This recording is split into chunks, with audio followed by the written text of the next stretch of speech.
to you about membrane functions of nerve cells in animals. So this is a picture of a neuron.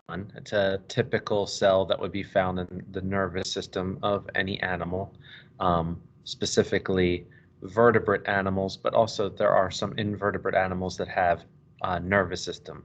So most higher animals, meaning animals that have that aren't a sponge, have neurons of some sort. So even like earthworms and simple flatworms and things like that. So anyway, this is the picture of a neuron, and one of the things that I have written there in blue is that they have an immense surface area to volume ratio, and that's because of the shape. What you'll see is they have long, skinny projections coming from the central cell body. So this part here is the central cell body, but then off of it are dendrites, and those aren't going to be like cilia, they're actually projections of the cell membrane. The main projection from the cell membrane is the axon, and at the end of the axon are called synaptic bulbs. And the synaptic bulbs are going to hold vesicles, which will contain neurotransmitter. And the whole purpose of a neuron is to receive a stimulus so it can transmit a chemical signal to a target cell. And the target cell will be something that it's actually attached to. So in some parts of the body, these axons here can be, several feet long. So what happens is these are what we often refer to as the nerve endings, the dendrites, and they are what receive a stimulus. So the dendrite could be, or the things that are on the dendrites are going to be receptors. So a lot of cases it's going to be a protein that's embedded in the membrane that will receive a chemical of some sort. But in some cases, it might be a protein that is adapted for absorbing light and then initiating a signal, or absorbing pressure and initiating a signal, or initiating signal when a change in temperature occurs. So there's lots of different ways in which signals can be received. But what happens is, in all cases, a sodium channel ultimately opens up and allows sodium to rush in, and the sodium rushes in and ultimately gets transmitted down this axon to the axon terminal.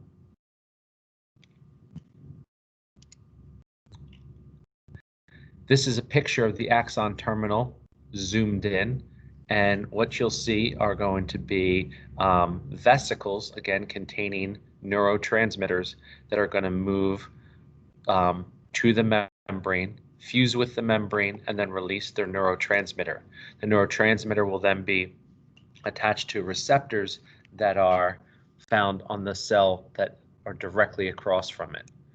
And then they will allow sodium to travel in. So a lot of this has to do with sodium moving through channels, and the sodium will have a function of changing the concentration of ions inside or outside the cell. So let's talk about actually what's going on there.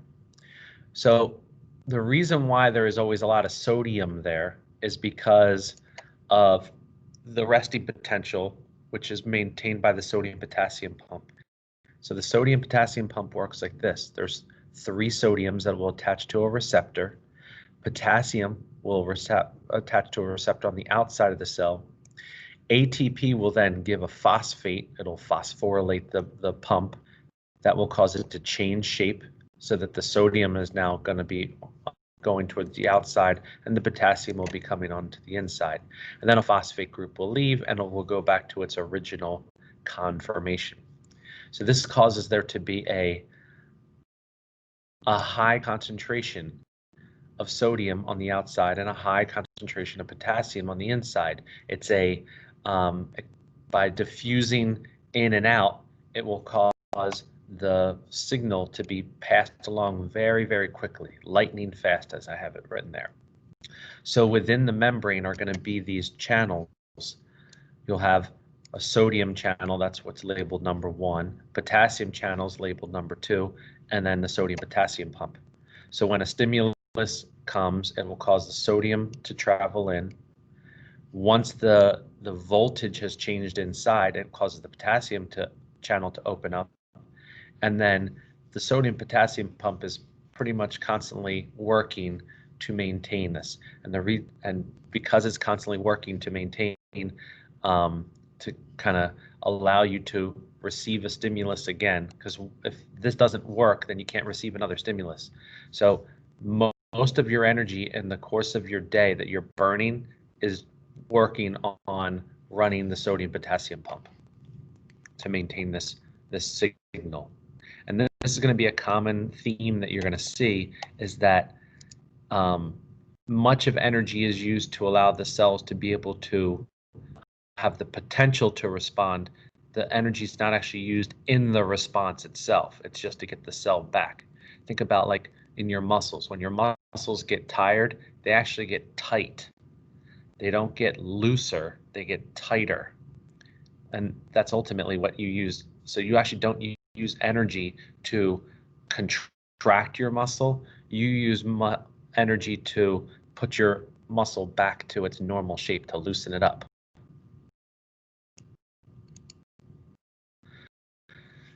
So this is a picture of the voltage. So the voltage is affected by the sodium and potassium. So normally there's a high concentration of sodium outside and a low concentration of potassium on the inside, maintained by the sodium potassium pump. When a stimulus is received, that's that little lightning bolt there, then the sodium channels will open up, and that causes a bunch of positive charge.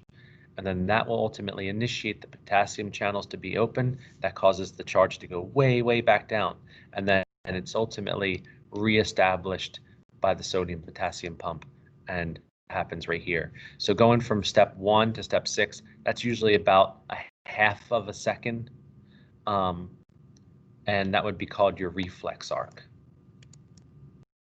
So there's the last part we talk about is the neurotransmitter being released. A neurotransmitter does two things. It can either cause sodium channels to open, or it can cause potassium channels to open. If it's causing sodium channels to open, we call it an excitatory response. If it causes potassium to open, it's an inhibitory response, because if potassium's going back into the cell, then it's nothing's working. So this is a picture, an even more zoomed in picture of what's going on, and I've added the cytoskeletal elements here to show that what actually happens is, as sodium travels down, it causes a different voltage gated channel, calcium channels in this case, to open up. That allows calcium to diffuse in, and once calcium has diffused in, calcium interacts with cytoskeleton in a way that activates it. So calcium acts as like an activation ion, and it activates the cytoskeleton, allowing the vesicles to move down. So whenever calcium is allowed in, the cytoskeletal elements will be activated. They'll move the vesicles down and then release the neurotransmitters into this area here we call the synapse.